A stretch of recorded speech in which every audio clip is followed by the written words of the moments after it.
Hey, Nancy. Now I'm thinking 3-6 Mafia when I do it. Damn it, you ruined it. And he gonna drink his drink like there's still drink in the drink. Well, the thing was, I had like one of those internal belches, and I knew as soon as I opened my mouth, if I didn't drink anything, you was finna catch all of the. Look, we didn't. Let me get. Now you be sold, man. See, I did it. I do it the same way Now you be sold, man. I can't help it. Now you be sold, man. We back. You know what I'm saying? We is where we is. It's like the world is where it is, and we in it. Glad you guys came back. Probably in the motherfucking bathroom right now, taking shit. So I appreciate it. I know somebody knocking on your door. You probably at work doing this shit too. Just, you either got lunch soon, because don't nobody shit on their lunch break. You know that already. Nigga shit before their lunch break or after their lunch break, but they not using their clock out time and shit. And why would you? You know, oh man, I got shit. Let me clock. Who say that? You're responsible. To the responsible motherfucker who do that shit, I salute your dumb ass. I done wasted my whole lunch. But then again, you probably responsible enough to eat vegetables and shit. Your shits take 10 minutes. Now this conversation has got a little long talking about shit. That's my fault. That's my fault. What's happening? Did you? I thought you muted it. What's good, man? Frank's still, you know Frank's here. I mean, you heard him already. Yes, sir. That was unnecessary, and I'm sorry. You probably literally scared the shit out of that guy. Well, because like everything that we say or do in the beginning, like I always just think about music. So when I just did that, yes, it didn't sound like him, but I just immediately started thinking about Skateboard P. Yeah. Oh. I don't know why. With that Snoop Dogg song. I know you want some more, girl. Oh, that terrible so song. Come on, let's get blown. I'm losing control here. The ship is going down. The controls are spinning. Nah, it's all good. Hey, man, check it out, man. Now you be so. We're back. We're gonna be real, but you gotta cut up a little. You know what I'm saying? We can't have some fun. Like that's what keeps it organic. You right. gotta cut loose. Right. I mean, the best shows are just organic. Right. Real shit. In both directions. It ain't just gonna be depressing shit. Dude, speaking of which, it's completely. So the 25th anniversary of Def Comedy Jam, that special was on Netflix. You talking about that Dave Chappelle shit? Him and D.L. Hughley. Hilarious. I'm gonna say this: the show was cool, but that shit made it like. Yeah, that was hilarious. Though. He talking about you can cut this out. Like, nah, like they needed to put that in because that made it. Yeah, that was hilarious. Yeah. Hilarious. Yeah. That's, speaking of keeping everything organic and just, that shit was great. Talking about the other reason he doing it because he don't like reading in public. We ain't finna go over all of it, but watch it. If you haven't seen it, watch it. That shit was great. Phenomenal. Tony the Tiger, like, where the fuck he come from? Everybody's here, nigga. It's a full house. No. Bob Saget. See, now I'm making too many references. Now I feel like you. But all my references are white and mainstream, and now I feel horrible. Because you'll make a Boys in the Hood reference, and I'll be like, well, Frank, I don't know if that is. Got the nerve to do it. Now you be so fucking they podcast. don't even know. Get the fuck out of here. Boys in the Hood references, man. No, I don't. It's movies, man. I like movies, but I just don't remember them like that. If they was white, you would. It's not fair, man. Perpetrating ass, man. No. He ain't about the culture. Oh, he don't give a damn about us, man. Dude. Nah, that's how motherfuckers look at me when motherfuckers get to talking the color purple shit. Yeah. I be like, I ain't never seen that shit, cuz. If you told Harpo to beat me as in color purple, then that's the only line I can remember from the color purple. Yeah, I don't fuck. I mix the two. It's actually called the color purple rain because that's the two I mix up. Color purple and purple rain. You know you want some more, girl. I got them fucked up now. Why would you do that? And I hate hearing Pharrell sing. Hey. It's awful. Alright. So what's the topics of the day, man? What we doing? Man, we got to. I mean, you talking about you? We can go to your boy first. We can go to mine first. Let me scratch on a little bit of the Cam Newton stuff because it's just so obviously sad. And I don't mean to come to the dude's rescue. I don't know if you're a fan or not. I don't know if you. Let's just for anybody who didn't know. I used to live in Charlotte, by the way. Cam Newton made the mistake of saying. He made a little joke in a press conference about a girl talking about routes in football. A female reporter, to be specific. She was talking about a wide receiver getting physical in his routes. And Cam Newton thought it was funny to hear a girl talk about routes. And the backlash he's getting over something that could be considered somewhat trivial. Because, okay, on one side, you got that she's a professional. She's a professional sports reporter. So, yeah, she's going to know about sports. And it's not that funny. But, I mean, 8 out of 10 of the women in this world we live in don't know about getting physical through routes. And it's generally funny in that sense to hear a girl go into detail. They make commercials off that type of shit. Where all of a sudden the girl knows so much about football and it's supposed to be impressive. It's in movies and shit. Like, what they need to do is they need to bring the third wide receiver in and work the slot against the linebacker. You hear a girl say something like that, that would be funny. And they put that in movies and shit all the time. But since Cam Newton said it, and it always goes back to the double standard that everything we do is more dense. It's a heavier. He's losing sponsorship over that shit. Yogurt. He losing sponsorship over that. Yogurt. And it goes to show you that you can't. It's some things that you can very easily fuck with in this world, and it ain't a big deal. Yogurt. But you talk about women, make a lighthearted, semi-small, 5-second, 6-word comment about women, and the motherfucker is losing sponsorship, and got the NFL coming out talking about he doesn't represent the NFL. But your president grab pussies though. They don't talk about it because, like I said, they're already trying to turn Kaepernick's calls into the NFL versus Donald Trump. So check this out. Hijack that shit. I got a lot of issues with this. Go ahead. Some dating back to a few years ago with Cam Newton. Oh, you got issues with Cam too, though. Yeah.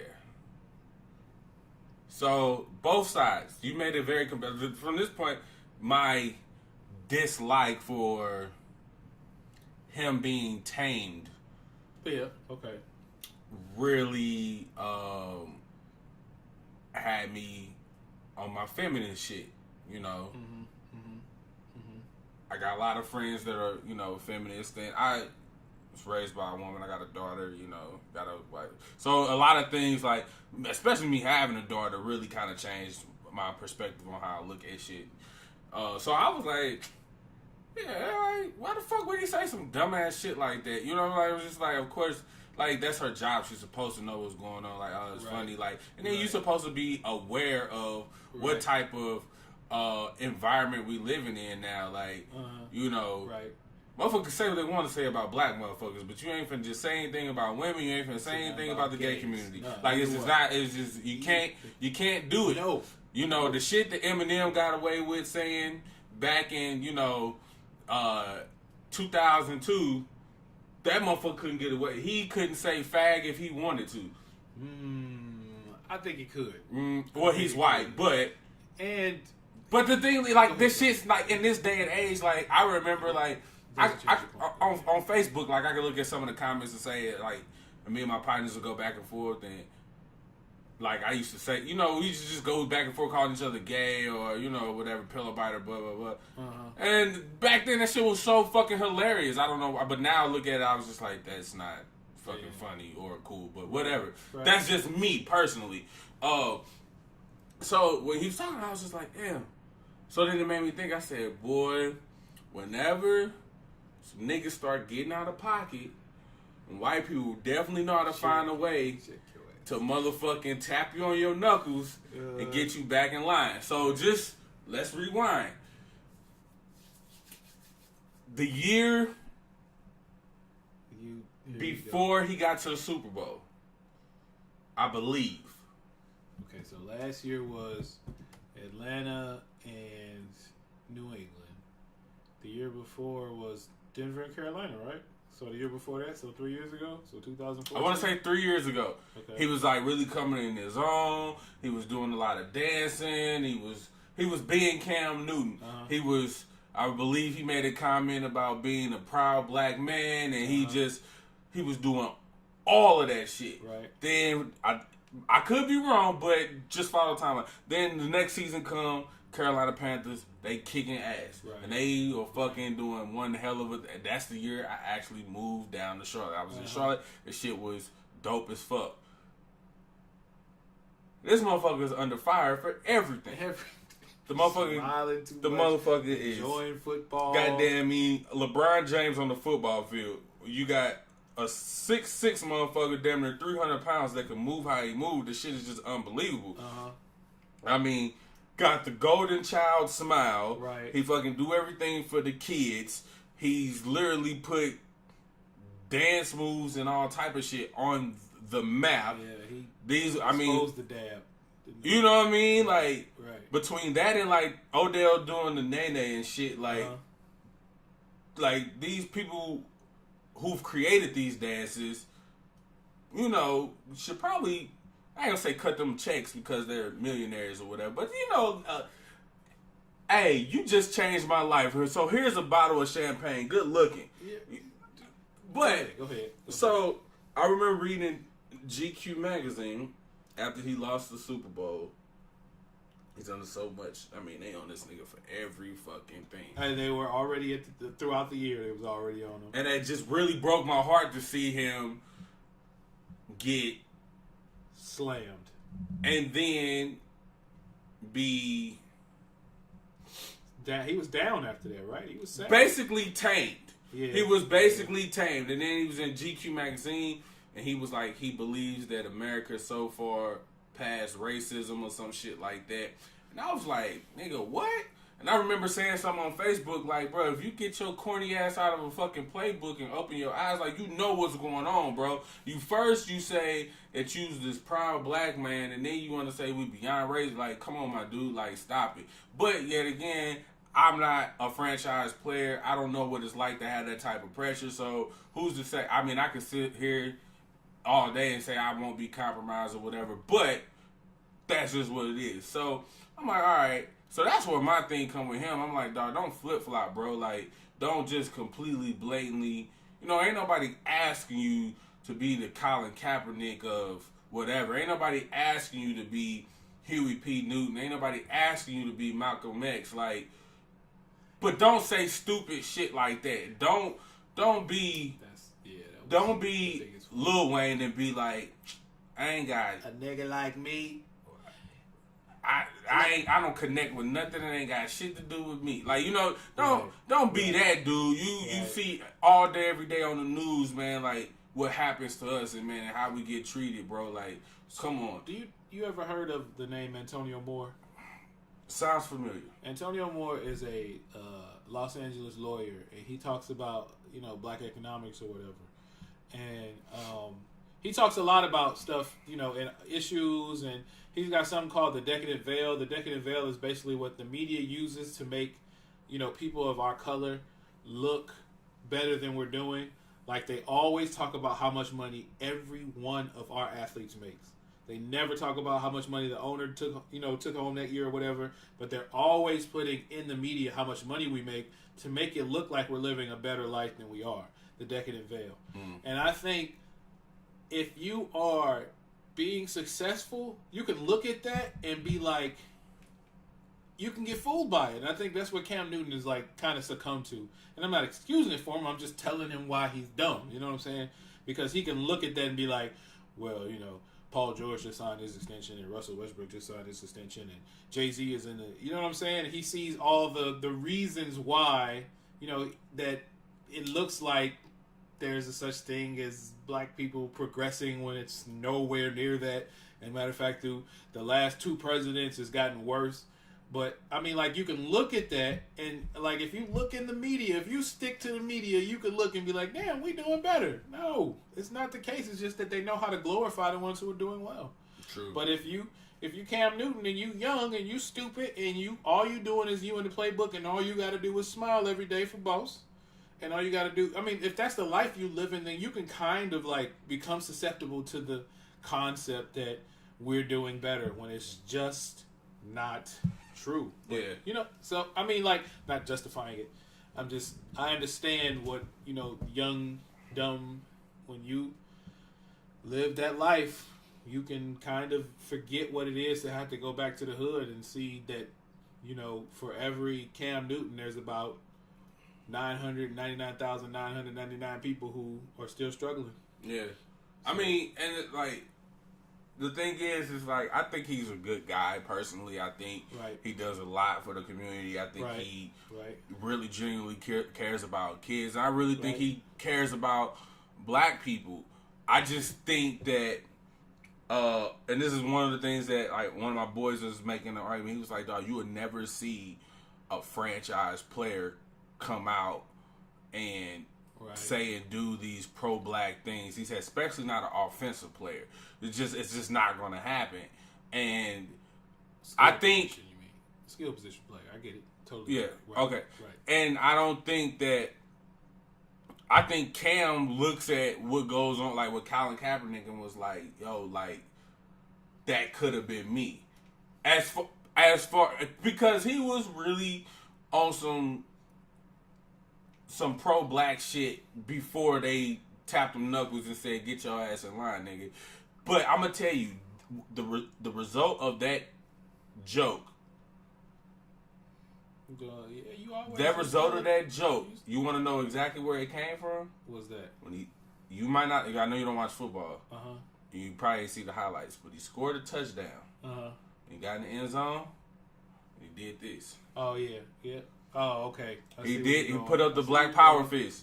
And he scored a touchdown. I guarantee you that, because, man, people say way worse, done way worse. Of course. And don't shit happen. You know. And on top of that, how that woman put that story out, even to go back and say, and I mean, I'm pretty sure Cam Newton has some type of arrogant ways. I mean, it's Cam Newton, for crying out loud. Everybody has some type of social status and may feel a type of way. But it's really hard for me to believe that a woman will pull him to the side and have a one-on-one conversation and be like, "Hey, I kind of felt a little, degraded by that joke that you told," or I don't know if it was a joke or whatever, but and he don't even acknowledge. She made it seem like, look, we had to talk, and he didn't apologize. He didn't say a goddamn thing. She said it was worse. The conversation afterward was much worse. You know, so I mean, I think, man, I find it really hard to believe, but the NFL is finna tap his knuckles for the, and you gonna see he's gonna come out and he's gonna make some pretty some pretty pro-white statements. I'm pretty like they gonna do some damage control with him, bro. You know, because if he was in my organization, man, and you know what, sometimes you just gotta ride with your people, you know. And if he was in my organization, and I see what type of person he is, I'm not gonna buy that conversation went the way this woman said it. Yeah. If I gotta come out and flat out just come to his defense and be like, I have to pull Cap, man, look, I'm finna go to bat for you, dude. Do not make me out to be no fucking liar.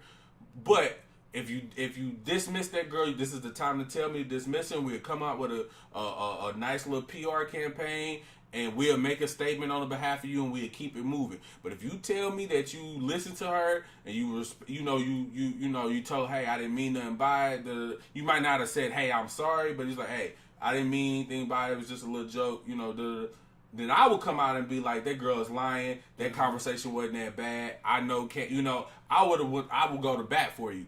And, because sometimes you be like, come on, man, like, stop with this nonsense in the games that they play with certain people, man. But my thing is that I know for a fact, I ain't gonna say I know for a fact, but I just think, I honestly just really, truly believe, like, this is them getting hey, right. you getting a little bit too. Because that was the whole thing. I felt the same way. Like, and I heard Stephen A.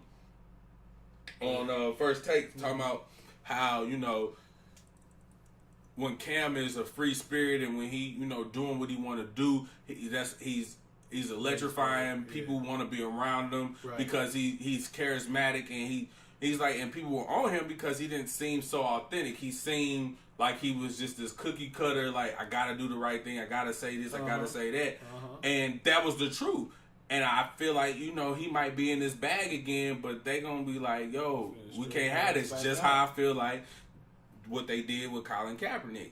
I don't know what 100% was the reason, but I felt like they kind of figured out, well, he got him this girlfriend now. Because before, like when he was in the Super Bowl and he was like really making a big thing, the whole thing was that he was adopted and his white family. And they just focused on that. And it was like this great story. This biracial child was just pulled from wherever the fuck he was at. And Nevada. This is where he's at. Doing good. Now he's in the Super Bowl, blah, blah, blah, blah. And then it's like, he got him a black girlfriend. He's becoming more kind. And trust and believe, there's a lot of shit that was going on that he was doing for the community that we didn't know. They go under the radar. But I bet you a lot of the NFL people, they really knew. And I honestly believe they picked and choose to ask him a question about something. Like I said it before, they knew what they were doing. They knew what they were doing, and I really believe all this shit is like a domino effect. The Navy figuring out, okay, this is only going to go a certain type of way, but we can spin it how we want to spin it. They asked that man a simple question. He gave an answer, and they knew what type of answer he was going to give. But it looked like, hey, we're going to spank that ass. If you give the answer we know you're going to get. And then if you go and get, like, if you dismiss the question or you don't really go into it like we plan on you doing it, then it's just we got another nigga in check. That's just how I feel about the entire situation with Colin Kaepernick. But going back and forth between him and Cam Newton, like I'm telling you, man, they are definitely. I ain't gonna say Trump is winning, but you're gonna see a lot of the NFL people. And a lot of people who got shit going on, man, like, they hold demeanor. Everything's going to change. Every little thing you say or do is going to be, a knuckle tap. And they're going to be getting people in line. And the more and more that people get out of line, we're going to see more and more shit. Like, I can guarantee you, Mark, all the listeners out there, you listening right now, even about, he was complaining a couple years back about, the late hits. It's kind of last year.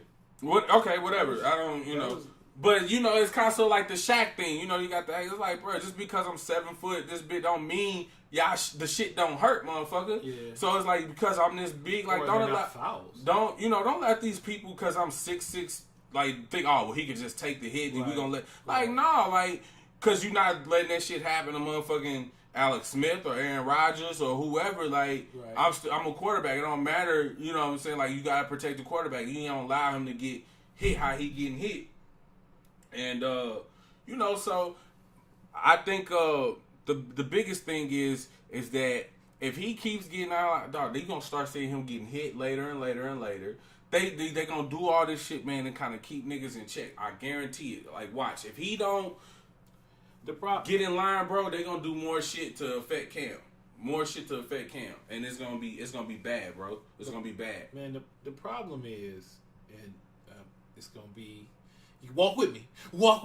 The problem is that, see, Antonio Moore, I'm gonna bring him up again because he talks about how white people are in control of 90% of the money in this country, 90% in this nation, and so 90% of the money that we're getting is because they have it. And if they control the money, they're going to use it to control us. And if all we ever do is vie for their money, they're going to shape us.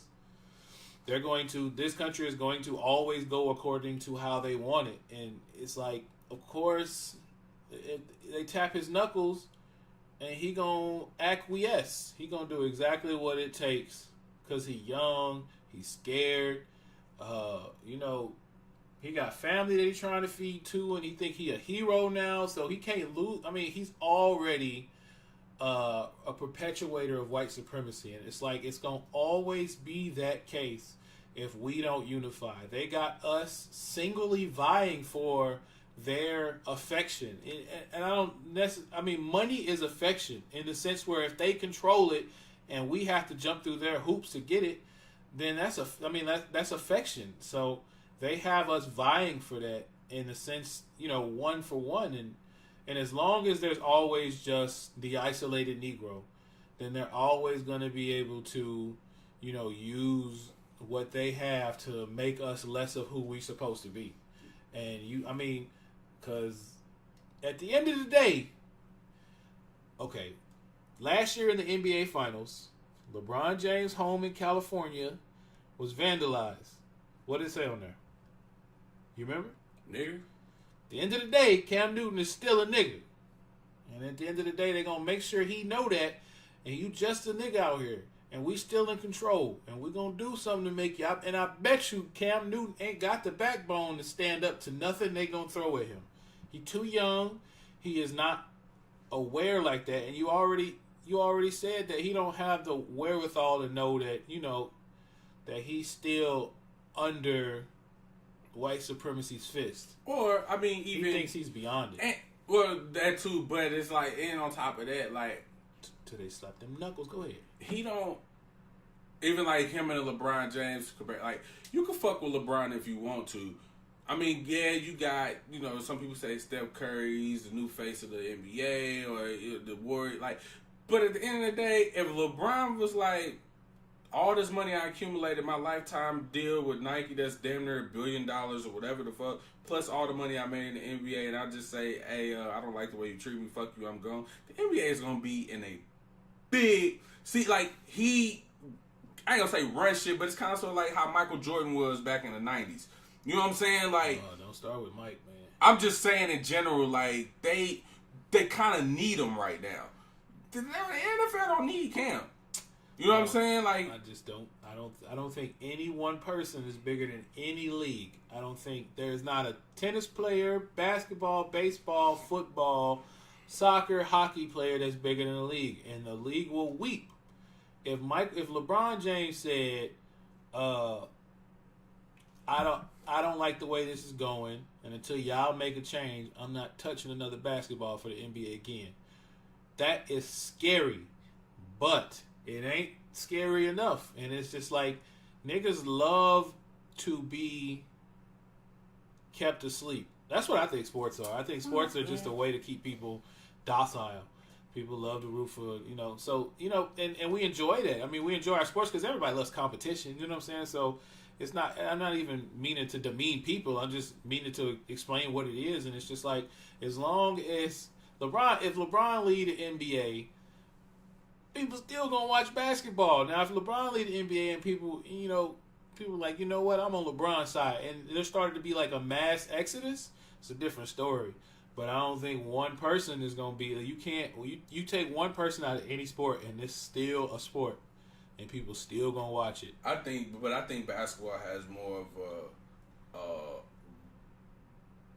I mean, I believe it's more worldwide than fucking football, but I could be wrong. And I also think that if motherfuckers was like... No, definitely. Basketball's definitely because it's played more worldwide. Well, yeah, but I think if people was like... I think LeBron left, and I think a lot of people would leave with him if it was on, like, I don't like how I'm being treated, or I don't... Right. If it was on some Colin Kaepernick shit, they'd fix that shit in a hurry because they would... I mean, the NFL's taking a small little dent, but the thing is, it's a bunch of white owners and a bunch of white people who fucking watch fucking football. Mm-hmm. You know. Mm-hmm.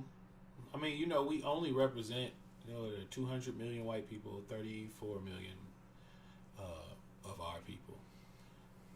So, I mean, the majority of everything is going to be white except the majority of people who play in the NFL. That's not white. But, you know, I'm just saying, like, to me, if LeBron by himself said, I can't deal with the injustices anymore. I know I enjoy doing what I got to do, but it's I enjoy playing and I enjoy the benefits of playing, but this needs to be something different. It's just not going to turn out how we think it's going to turn. It's just like if LeBron left the NBA still going to be the NBA, and niggas going to still show up because there is no. We not as unified as we need to be, especially for us to be, a fifth. I guess we're more than a fifth, but there's only 30 million of us, and as long as they keep us spread out, there's no reason we should be so spread out, because we have a spread out mentality. And if LeBron James stepped out of the NBA right now, it would take a strong leadership to unify everybody else and get them to think the same way. And so as long as there is no if LeBron stepped out, everybody, it'd just be LeBron stepped out, and now the Cleveland Cavaliers are going to be trying to make. That's exactly what people be thinking. Like, well, how are the Cavs going to make the playoffs now? That's everybody's initial thought. LeBron James leaves. Everybody's initial thought is, oh, I don't know if they're a playoff team. I don't even look at basketball as wins and losses anymore. It's just like, to me, sport is so different when you realize the control in this world. It's just like, what does a win and a loss really mean for those teams? Winning means winning a trophy that, a group of people who have made white supremacy great gave you. To me, winning and losing is more about, did that player make it all the way through his career, and now can he live a normal life? Do we still have him? To me, like a person of color, I just want to know if he's still a person of color at the end of the day, because they get whitewashed. And whitewash don't make you white, it just make you whitewashed. And it's just like, just because, to me, that's winning and losing to me. Like when I look at the NFL, when I look at all sports, I don't care about winning and losing. I care exactly about how that brother made it through his career. Is he still a proud brother, or has he been whitewashed to sound like the people who sound like the Charlemagnes and your people who tell you that the black struggle don't exist and it only exists in your mind and you can make it out. Whoa! What did I miss? What did Charlemagne do? No. It's just Charlemagne's his book. I didn't mean to get into that like that. I'm just saying that. Oh, that's my nigga, bro. Hold on, Charlemagne. man. He cool, but so many of us are misled because it's the same thing with Cam Newton. Charlemagne lives the same life Cam Newton is. He made his way out, and he thinks that just because he made his way out, the struggle doesn't exist. And that's basically what his book is talking about. His book is talking about black privilege as though it exists in America. I mean, I read his book. I didn't get that from the book. Oh, you sure you read his book page to page? Nigga, I got it on my phone. I took that book everywhere I went. What's it called? Black privileges, those who create opportunity. Right, but there's no such thing as black privilege. I mean, niggas are taking, they just come. But my thing is, the message that I got from his book was more of just, motivational? Yeah, it's like, nigga, no matter who you are, where you from, and I do believe that, I just think there's boundaries and limits on everything. Right. I don't believe, you know what I'm saying, for everyone, Oprah, I mean... Everybody could be Oprah. But there's more people that's above and... Yeah, I was just kidding. For everyone, Oprah, oh, damn, we got a billionaire black person. Where did you think she got her billions from? Some white person had to give her that. You know what I mean? Don't even own her own channel. You could create, these opportunities, and it's just in hindsight, you could be like, oh, well... You ain't a field nigga, you ain't a house nigga. What we gonna do is we gonna give you your own plantation to make you feel like, nigga, we made it. Mm. But that ain't the case. Right. I'm just looking for a motherfucker who do what I aspire to do. The white dollar would be cool, but if I could become a millionaire and know that everything I've done has been within the black community and be like, bro, I made it just off of the love and support right of my people, of my people and alone. I didn't have to take no loan. I didn't have to sell my soul. That's not like legit what I'm talking about. But right. you know, I can't nobody say they gave me anything. If I could look up and be like Dame Dash, I'll be straight. If everything I've ever had in my own pocket, like I put in the streets and I flipped and I got it back, no other person gave me any money, and if you did give me something, it was because you bought me out of something, right? Then I'll be cool. You know what I mean? And so I think like that book was just more like, you know, hey man, like it's a lot of opportunity out here. Just go and get it. The problem is when you become a celebrity with melanin, you turn into a representative. And his story, although awesome, it's a minority story for a reason. And there's still restrictions that are placed out there for the majority. You know what I'm saying? Like, we still got, 1 out of every 10 person of color being in jail. We still, every time you get pulled over, there's a legit threat on your life. You know what I'm saying? There's still businesses that have blocked out other businesses so they can't thrive. All those racist, systematic things are still in place, and just because one person wriggles free, it's going to be used the opposite way. You know what I'm saying? Like now, Charlemagne is going to be exactly what I was telling you about. LeBron James making $200 million. They're going to use that as a success story, and they're going to turn it the wrong way when it's still not true. It's just not the majority. Like they use that and be like, "See, niggas, Beyonce made it.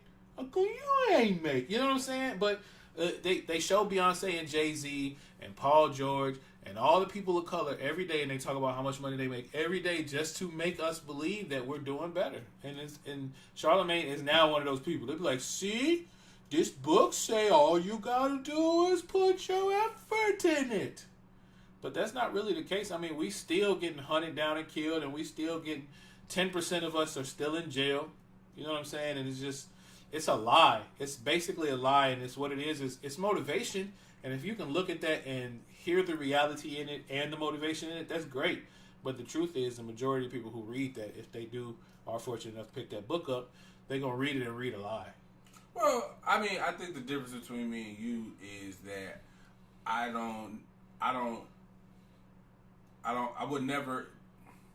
would try not to coincide, or I keep my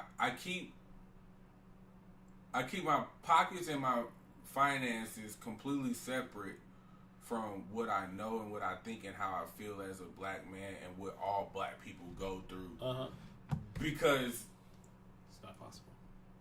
I mean, my thing is like, all right, like, so the episode of like Fresh Prince when they was like in college and they was trying to join their fraternity or whatever, and I don't know if you ever seen it, but they told Carlton like, we ain't accept you. He did everything right. He did everything, you know what I'm saying? And Will just lied to him, was like, I ain't get in. He like, what?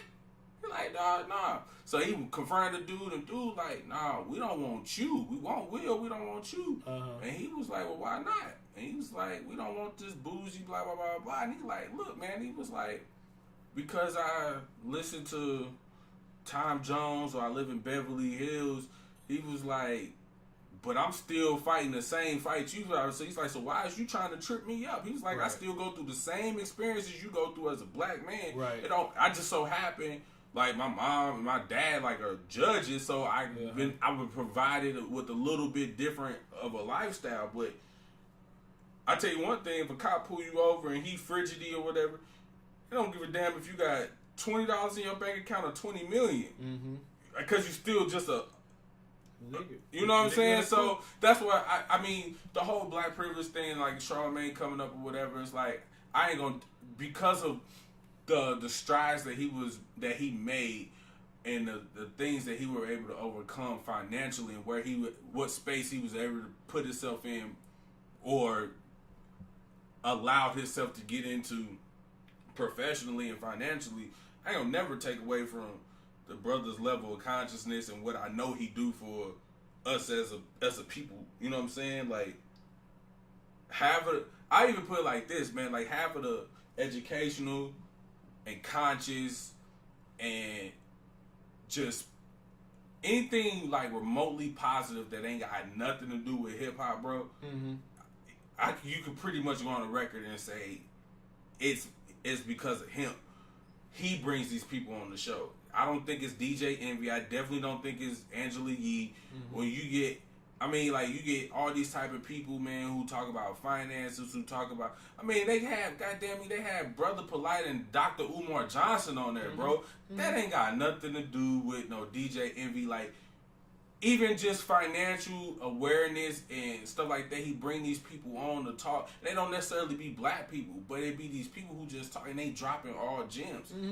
Mm-hmm. And your audience is predominantly black. Like, I know what he doing, so I salute him all the time. Like, I'm just not gonna discard the dude because of, I agree and disagree. I think we definitely far removed away from slavery, but we ain't nowhere near to where we supposed to be. I don't understand why people don't think employment and slavery aren't the same. Well, no, I'm not saying. What I'm saying is, I don't think we're that far removed from slavery. Ain't no motherfucker hit me with no goddamn whip, bro. Yeah.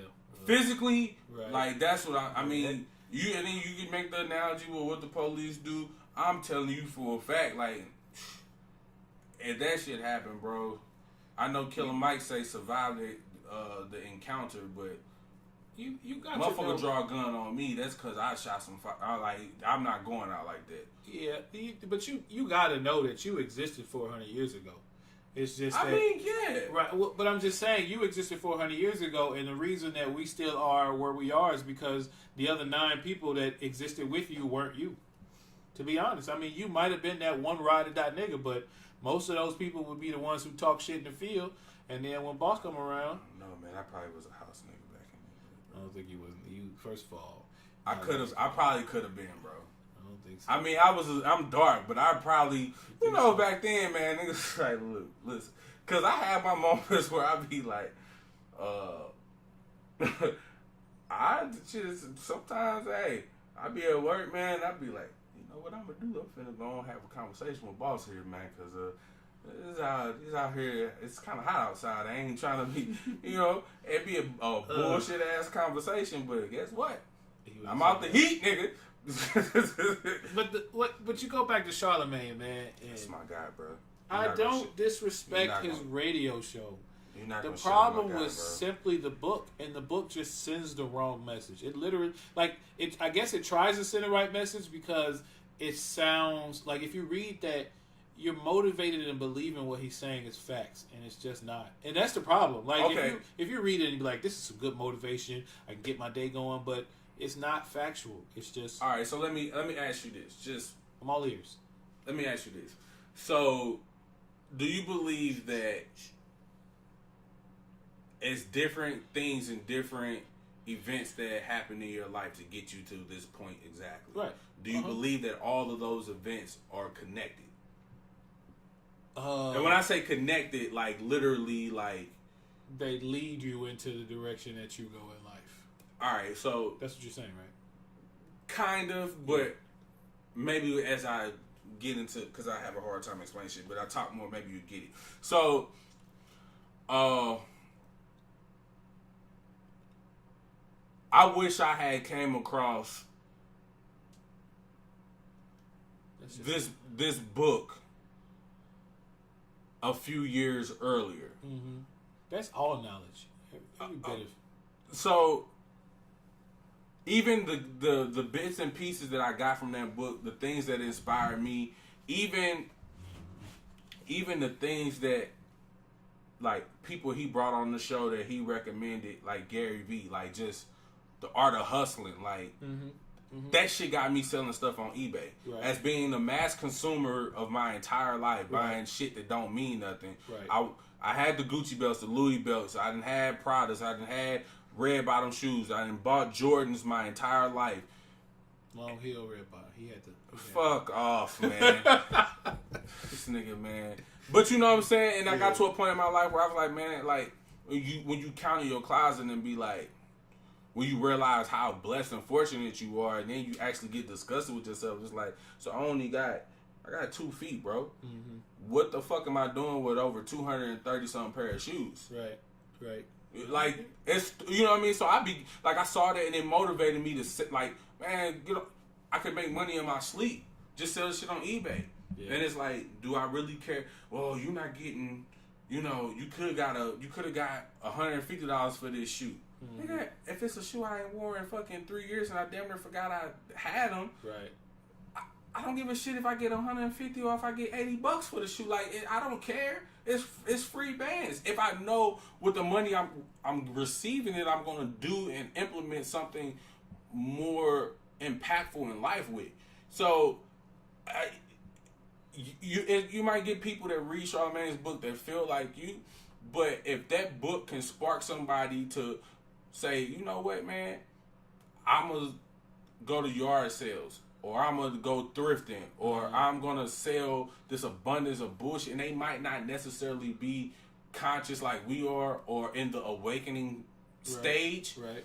But if that sparked them, and then 2 years down the line, all this money that they done made and they done saved because of the opportunity they went out and created and didn't wait for somebody to give them something, or didn't wait, I'm going to just continue to keep punching the clock for 10 months just to save up $5,000 so I can go buy a food truck. And then it's like, nigga, on your off days, ain't no off days. Slang plates out the crib. Yeah. You know what I'm saying? Like, and get to your goal 3 months earlier than what you intended. Yeah. So it's like if his book can create that spark, and then later on in life or 2 years down the line, you was like, damn, man, I didn't saved up $100,000. You know what, man? Now that I'm awake, or finance, like, bro, we finna go cop these cribs.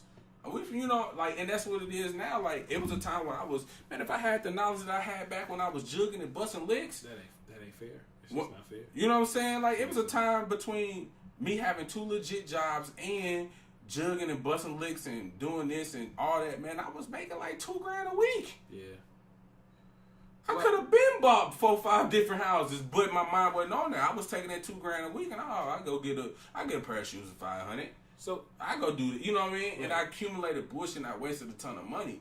All I'm saying for those people, like, that book might be, sometimes you just gotta take it for what it is. And if you can spark somebody to get out here and get on their grind and do something that matters, then cool. If it's motivation, that's all for the better. The problem is, and it's kind of it's an ongoing problem, because it's like the media has made things so grand that anything a celebrity says, we think it's so great. And the problem is, it's irresponsible. When I say it's irresponsible, I think it's irresponsible because people, for some reason, and it's through ignorance, they look at anything Charlemagne says and they think, okay, this nigga put out a book, it's got to be gold. And it's like, we are so in the minority of obtaining knowledge right now that the knowledge we take, we kind of like fall in love with it. And it's not like graduation knowledge. It's not like, when I say graduation, I mean like we're supposed to take that knowledge and then it's supposed to be a step in the right direction.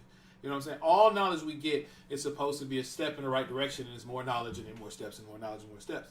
But we are in a position where, and we're in that position intentionally because we've been put here, that we fall in love with any small knowledge we get and we turn that into a lifestyle. You know what I'm saying? So when somebody reads Charlemagne, because of the way that we've been structured to obtain knowledge, we fall in love with it. And to me, if you take it as motivation, then I guess it's a good book. But if you take it as facts, then it's not. It's irresponsible, because the facts just lead you in a completely different direction. Yeah, I mean, I guess it's just like me. Whatever I hear,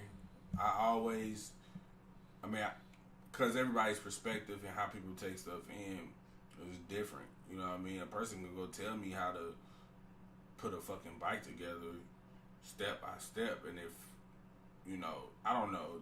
The point is, I guess, the thing is just people, whatever you read or whatever information you get, however you can interpret it to where it best suits you and bring the best out of you, then use it for that.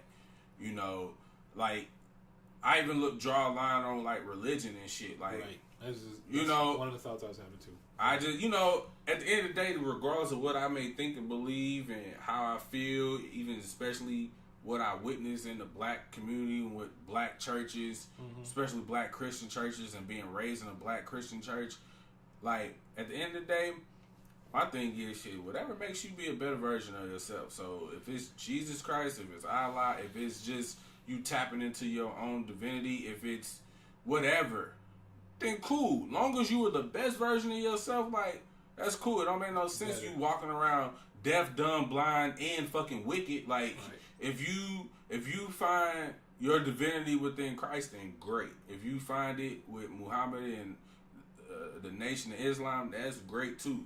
Or if you just, just however, if whatever makes you the best person, the best version of yourself, then cool. And that's just what it is with every piece of information that you get.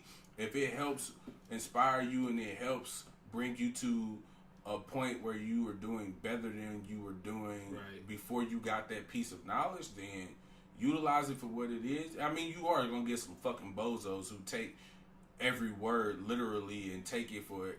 And love it and live with it. And encapsulate, you know what I'm saying? Instead of, each knowledge should lead you, like anything you learn should first of all flow with anything else you know. You know what I'm saying? And if it conflicts, then one of those is wrong. But knowledge should always make you want more knowledge. And it is not a finite point. You shouldn't be like, I know this. I'm done. It shouldn't. That's not the way knowledge works. You should want more. That's why, I think I've said it before, that's why I don't use the word grown, because I feel like I'm always growing. There's always something I'm willing to listen to and see if it fits right with my soul. And if it fits right, then it's going in, and it's part of my I'm a moving target. You know what I'm saying? I'm never at a point where I feel like, hands up, and then to the back of my head, I'm just relaxing my feet up. It's not, well, how when we live in, it's not even just me, because there is no I made it. There's we made it. And it's like, how can I kick my feet up with the knowledge I have if it's not evident in the rest of your life? It's supposed to, knowledge is supposed to bring you success. And that's a spiritual thing. Like, knowledge you obtain is supposed to bring you physical and spiritual success. And if it's not, then there's something wrong. If you got to look at the feedback and the momentum of your life, and if it's not leading you in a direction, then it's wrong, and you got to start to fucking cleanse. Yeah. That's what, like, I'm doing better this year. You know what I'm saying? Like, I feel like this is the best year I've had in my life, honestly. But it's not. I'm not anywhere, and I still need more feedback. You know what I'm saying? Like, as long as the feedback is good, that's what led me on this path. You know what I'm saying? Like the feedback of the way I've been living 2017 has been so positive in my spirit that I feel like I need to continue to go forward, and I've never felt this before. So, to me, if you knowledge in any light form should lead you in a direction, and the rest of the knowledge should continue to lead you in that direction. And even if it leads you in in a different direction, it shouldn't be the opposite direction. Yeah. But yeah, Charlemagne, to me, like I said, it's a celebrity irresponsibility. It's not like, it's the way he feels. You know what I'm saying? Because it's just people feel, but it's not factual, and that's the problem, is that you compete with feeling and facts all the time. And the truth is, we're still in such a bad position that putting something out there like that can be irresponsible, because to me it needs a disclaimer, because something like that will lead people to think that for motivational purposes only. Right.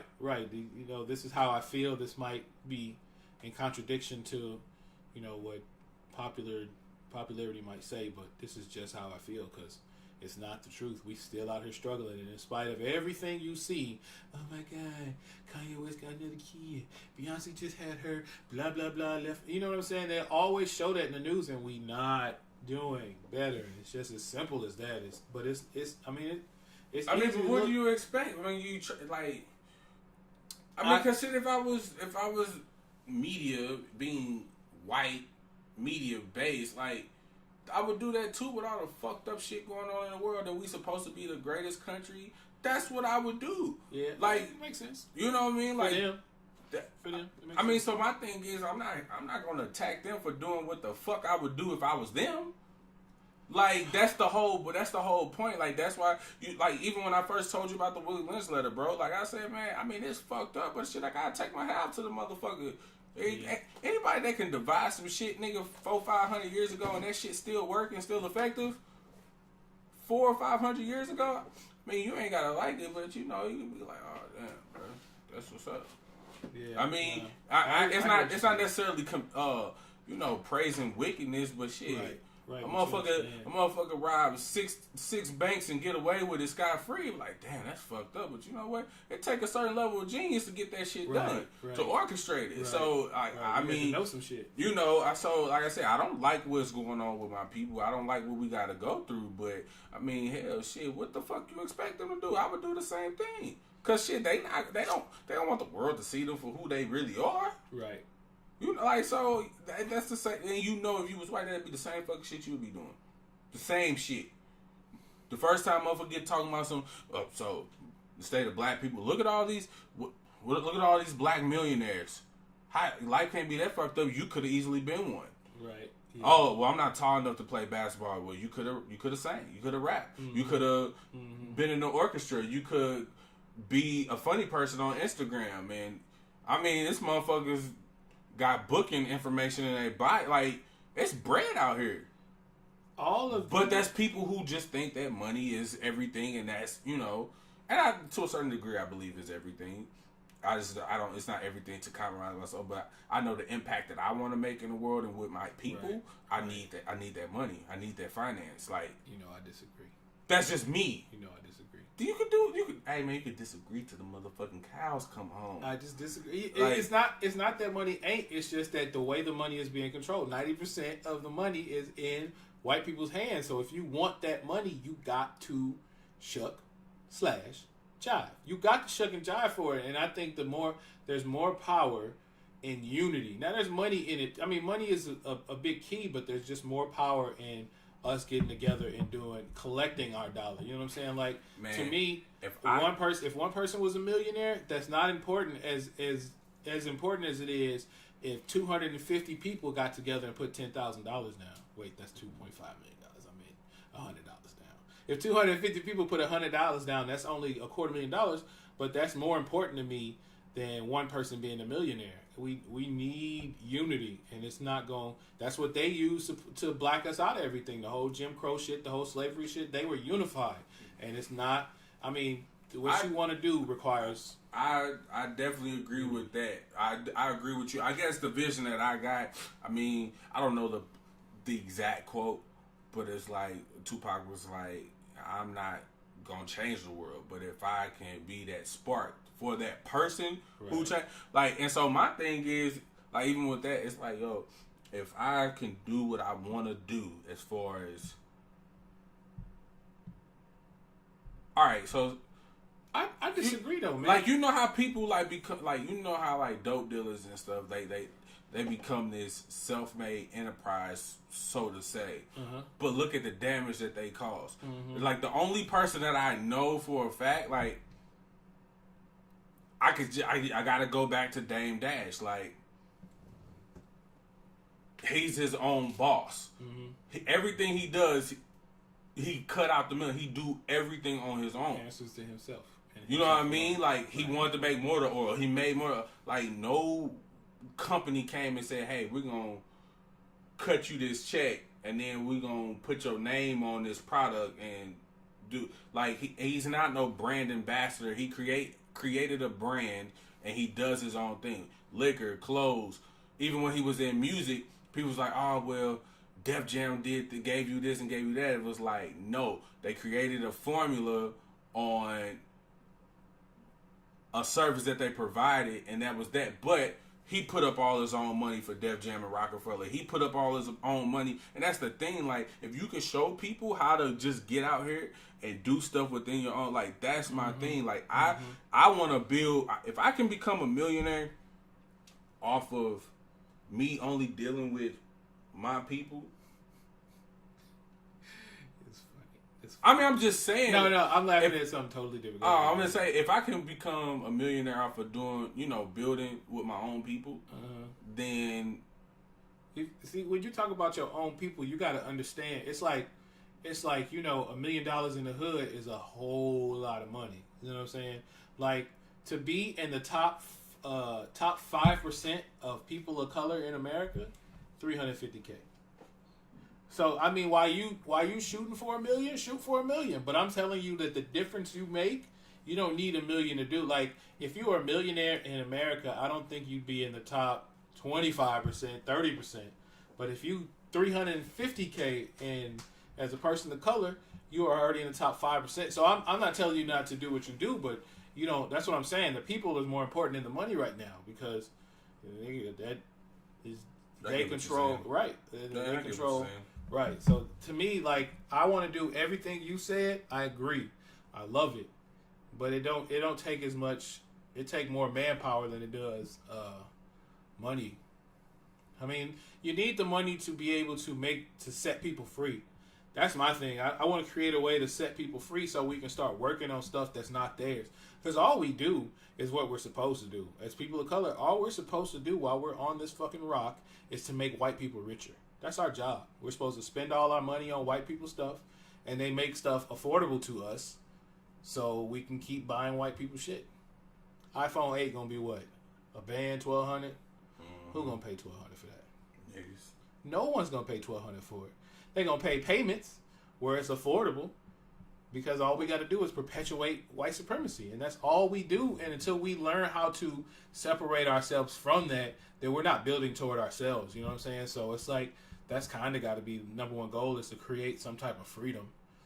Freedom of where you can use your time for you because time is the most expensive thing in the world. Because obviously you can't make it back. They use our time to make themselves richer.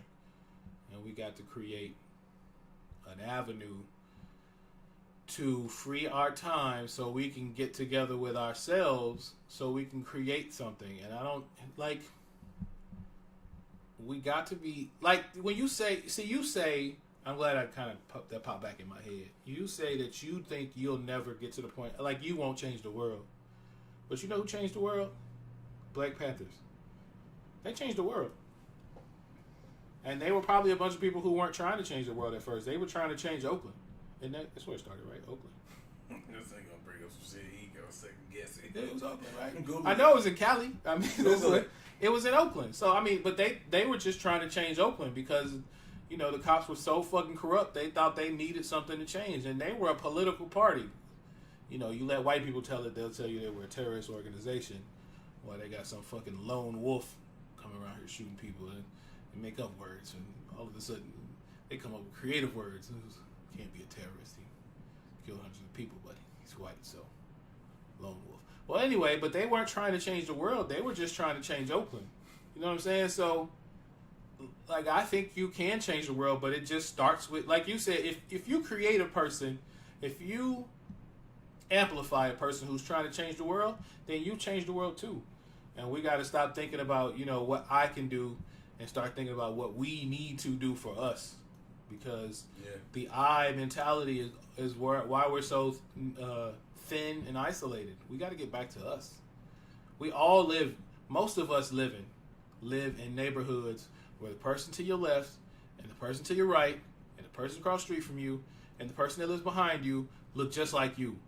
And it can't be that we only know each other because, the one in front of me driving an Impala and he be playing his music at night. And the one next to me be arguing with his girlfriend. That can't be the only thing we know about him. We got to start unifying. You know what I'm saying? We not neighborhoods anymore.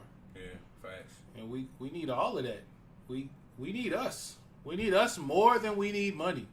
We need money. But we need us more than we need money. That's the number one goal to me is us. I agree. You know what? I can't. He shut me up. I ain't got shit to say. Ain't no shut up, man. No, I'm just saying, because like, I'm thinking, even with that, like, you right. Shit, you right.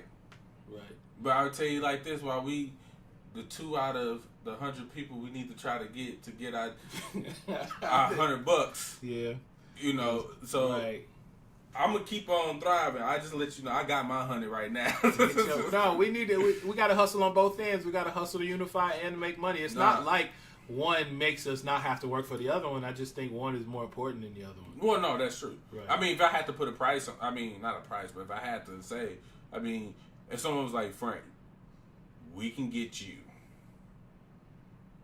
that $1 million the way you want to get it, or offer me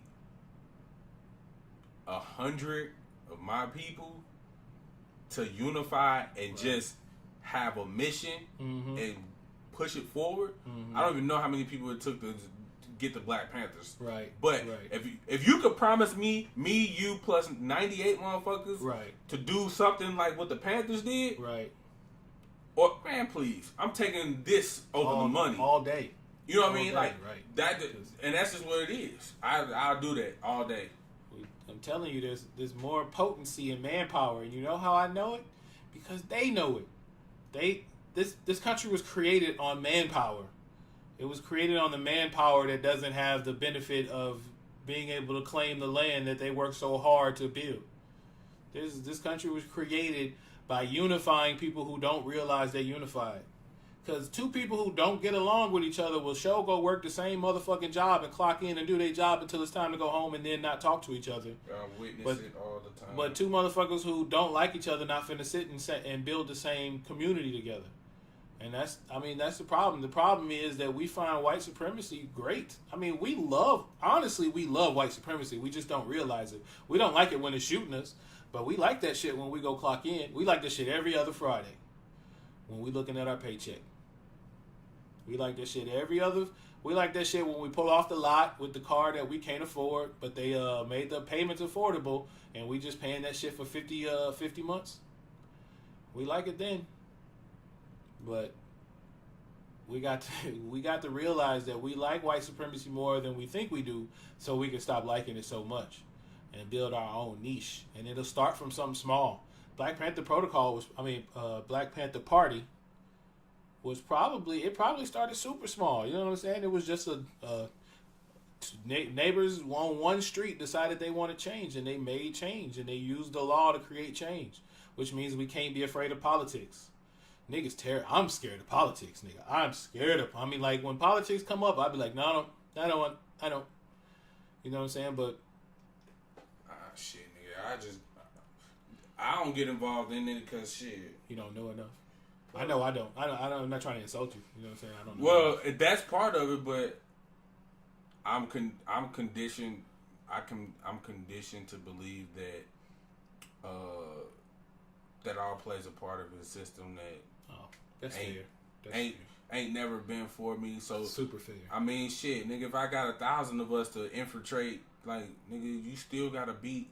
You know what I mean? Like, right. I mean, for Christ's sakes, I mean, I know how you feel about Barack Obama, but you had a fucking president and that shit get done. No, we didn't. I mean, I'm just saying right, he was right, that. You know, right, I mean, right, as a physical black being, right? I mean, you're supposed to get some shit done. You know what I mean? So my thing is, it's like, all right, so like motherfuckers like we need more black educators. It's true. We need more black lawyers, more black judges, all that shit, which is true. But at the end of the day, you gonna work for a system that ain't for you in the first place. That's what I was gonna say. So you can come with all the Bill of Rights changes and all type of agendas you want to push, but guess what? It's a motherfucker that's above you that's always going to be above you in that system that's going to flip it, twist it, and do what they want to do with your shit. Or repeal it, uphill it, whatever the fuck the word is. Repeal it. Yeah, so, I mean, that's just how I feel about it. So, as far as politics, anything that got to do with government, anything that got to do with the Constitution or some rights that you think you got that you really don't got that you're supposed to have, I don't fuck with it, and I honestly don't give a fuck. I don't care. I don't care. You're not finna get me wrapped up in a conversation about your right to bear arms, your freedom of speech, because whatever the fuck they want to penalize you with, that's what the fuck they gonna do. I walk around with a pistol every goddamn day. And my thing is, I just can't get caught with the motherfucker. The problem is, we got to. You don't understand all the knowledge they got from us. You know what I'm saying? Like we were the mecca of knowledge, And to be afraid of, like, we need a school is what I'm saying, because we got to have a school and we got to come back from a place where we're not scared to learn. And the problem is that we have to learn their curriculum and their made up bullshit.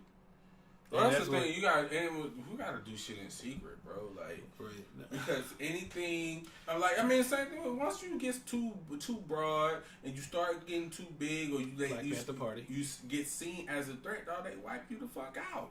Tulsa, Oklahoma. Exactly, Black Wall Street. Like, you know what I mean? Like, so that's the thing. Like, yeah, it's sad to say you can't trust niggas to keep their mouth shut. No, because they all love white supremacy. It's not even that, but you know. Right. It's like when motherfuckers first get introduced to Christ. What's they? I'm saving souls. Hey brother, you. I mean, that's the thing. You get good information. You know what I'm saying? Supposed to want to share it. And that's the thing. You gotta be careful who. Like it's certain people that I want to bring around certain people, but I know that person is not ready to be brought in. Right. You know what I mean? Yeah. It's energy I read is on air. Like I don't want to be doing what we doing right now and bring somebody else in, and then they tweeting and they Facebooking about all this shit, and the next thing you know, because of some shit we done said, we got motherfuckers knocking on our door. Right. You know what I'm saying? Right. Like you gotta move, even whenever the revolution is supposed to happen. What revolution? I mean, I'm just what I believe. Mm-hmm. Whenever the fight is supposed to happen. Right. The thing that I'm most scared about is that the wrong motherfucker gonna start talking, and when we thinking we got an upper hand or we got some sneak attack, they gonna be like, just like, what the fuck we see y'all? It was an insider. What the insider helped get what Malcolm X, MLK, and the leader of the Chicago chapter of the BPP killed. So you're right. No, I get it. But I mean, we can't not. We can't not try. We have to try. Is what I'm trying to say. We have to try, because without trying, we're dead. I mean, like, we're literally generations of dead people. We got to try to create a crack, just a small. You know what I'm saying? Like, we got to get our little crumb of land and try to build off of that and maybe make it a little. But you're right. On the same token, they shut down the Black Panther. They turned them into terrorists, quote unquote. They turned them. They make them look like the bad guys. They made MLK look like the bad guy, and then killed his ass, and then made him a national holiday. And then it's just stupid. But anyway, yeah, we got to try to bring our brothers together. You know what I'm saying? Because we not gonna chip away at white supremacy one person at a time, $1 million at a time. You know what I'm saying? It's gonna have to take unity. And shit, this nigga Cam Newton, fucking, we ain't even talk about your blunt smoking boy. We only got a couple minutes, man. No, it's all good. With the black, because it's really not that important. Yeah, it ain't that important. Shannon Sharp, he's still the we're gonna wrap this up. Yeah, man. We thank you for listening to us for another hour and 15 minutes. We love y'all, man. I'm telling you, email me. I'm so small right now. I'll respond to that shit in an hour. He's like, damn, nigga, wait a minute. He ain't important at all. That nigga said hi back. This guy. NowYouBeSold@gmail.com, man. Holla at us. Like I said, we're going to be at it every week. So we love y'all. We trying to get us together, man. If you in St. Louis, number one. You trying to unify the whole country, man. But if you in St. Louis, priority number one, man. Go ahead and let us know who you are and what you about, man. Let's see if we can align, our struggles and our goals, and see if we can start heading towards something. And until next time, man, I love y'all. Now you be sold. Say something, Frank. We out. Okay.